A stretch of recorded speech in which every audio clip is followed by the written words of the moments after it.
एवढे वर्ष मी इथे डोंबिवलीत होतो,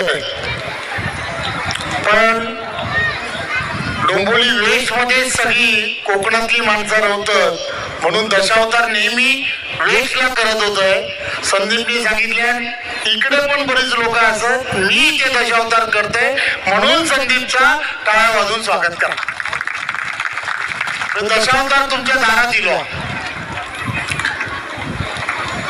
तुमच्यापैकी किती जण कोकणात गावाकडे जातात, तशी किती जण असत?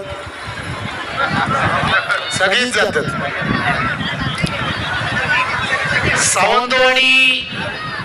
सावंतवाडीचा रेल्वे स्टेशन कोणी बघितला? कुडाळचा कोणी बघितला? कणकवलीचा कोणी बघितला? सिंधुदुर्ग नगरीचा कोणी बघितला? राजापुरातला कोणी बघितला? कोकणातली 13 रेल्वे स्टेशन ज्यांनी बघितली त्यांनी जरा हात वरती करा. जाता येताना दिसतच ना ट्रेन मध्ये गेले.